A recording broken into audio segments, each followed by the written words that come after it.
Hey there, it's Brittany Chavers. I'm back today with Jessie James beads and Dress It Up buttons, and we're going to do another project with these Alice in Wonderland beads. We're going to make a fun bracelet. Actually, we're going to make two bracelets featuring the Cheshire Cat and Alice this time. I'm going to dump these out. And we can go ahead and cut off our shanks, but if you want to keep them on, that's totally fine. You can use nippers, you can use scissors, whatever you have available. But because I'm taking those off and they hold the buttons together, I'm going to take my E6000 and put a little dab between the layers. So I'm going to cut that just flush on the yellow layer, trying not to hit that one because that's what's holding her face together. And I'm just going to put a little dab on there and push those back together. And I will do the exact same thing with the yellow and pink layer on the cat.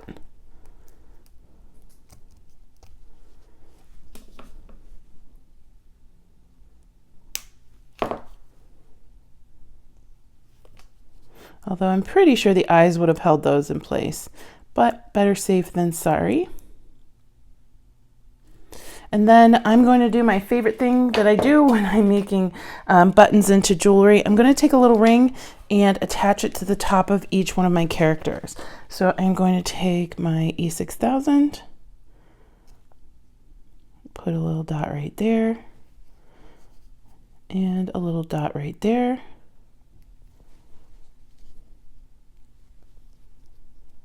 Then we'll insert, these are soldered rings, but if you have a jump ring, you just want to put the opening of the jump ring in and insert it into the glue. That way it won't come undone.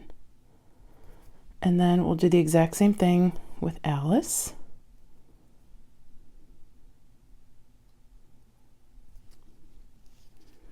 And just gauge it from the front to see if that's what you'd like it to look like. I'm going to set those aside and let them dry for about 20 minutes before I handle them again.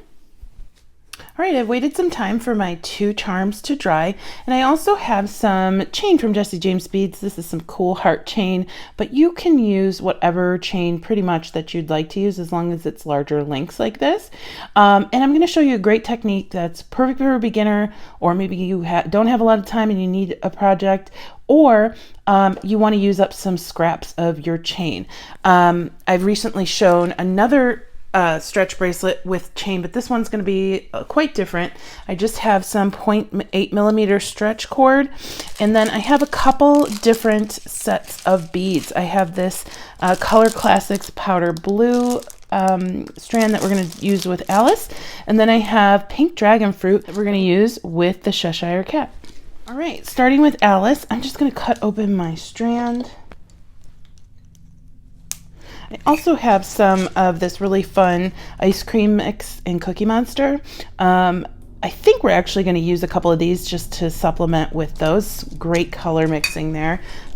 Just all different fun shades in the same hue of blue. All right, and I've cut several pieces of chain. You can use as many links in each piece as you'd like. I'm going to use 10 here, but if you want to use 3 in one and then 5 in the next and then 20 in the next, that's totally okay. Now I am going to just start loading on some beads. I kind of want this little spacer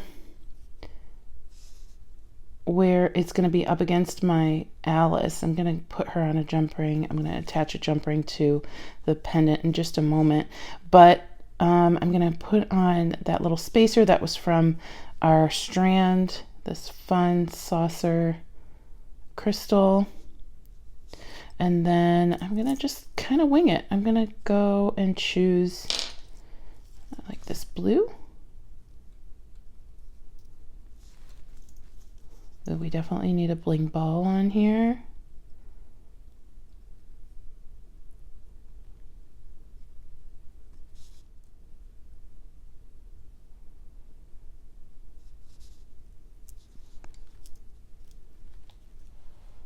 And then here I'm going to start incorporating my chain. So I'm going to take my little piece and then I'm going to weave on each heart. So each piece will get the stretch cord woven through it. So I've just strung 3, then we'll go through the rest. And sometimes if you don't weave it correctly, it'll end up looking a little funky, and you'll be able to tell, which one you went through incorrectly. If that happens here, I'll show you.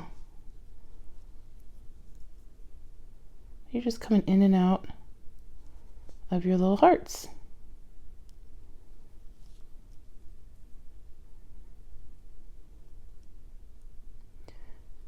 And instead of it connecting like regular chain would, we're using it as your beads.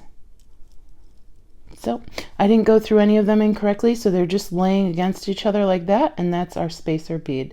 And it looks like a tangle of wire or a tangle of beads, and I love the look. I'm gonna keep going.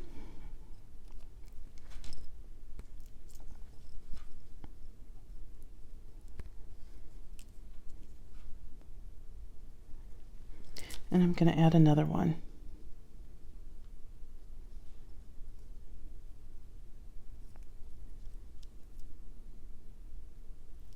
So you want to come from opposite sides. You don't want to go into your chain from the same side. That's when you're going to get that a weird, it's not going to lay correctly.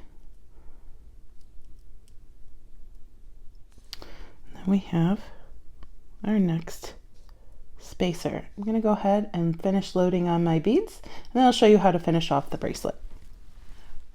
Okay, so I have my bracelet strung, and it's super duper cute. I've also strung the Cheshire Cat one, and I had the same chain in gold, so I switched over to gold for that.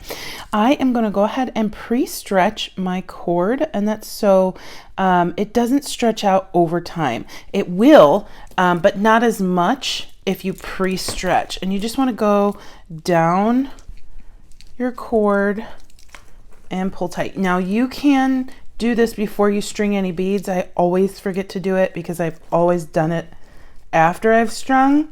So that's just the order I do it in, but some of my friends do it before they string.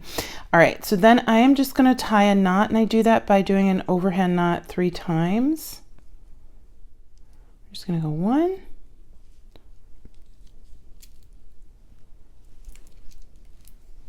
2,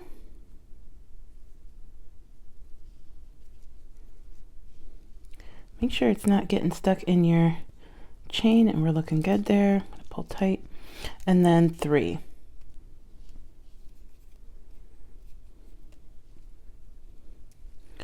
And we'll pull tight and grab some E6000, some Loctite, some GS Hypo Cement, and just put a little bit of a dollop of glue on that knot. I don't have any glue at the moment, so I'm just going to go ahead and tighten that. And then after you dab it with glue, just trim your little ends. So I'm going to go ahead and do that. Once you've dabbed glue, you're going to slide that knot into your nearest bead. I made sure to choose a bead that was big enough to hold that knot. And here is our first bracelet. And I'm going to go ahead and do the exact same thing for the Cheshire Cat bracelet. Then we'll slide that knot right into that big gold bead. And this is just the cutest little bracelet set. I mean, together they're unstoppable, but if you want to wear them separately, so totally cute too. I just love that extra metal that the chain adds to the bracelets, and it gives you an extra way to use up some chain. And if you don't have any spacer beads on hand but you have chain, great way to make your own spacers. You can do probably the same thing with a bunch of jump rings as well. So anyway, thank you so much for watching. Thank you to Dress It Up Buttons and Jessie James Beads for having me back. And I hope you have a great day. Bye-bye.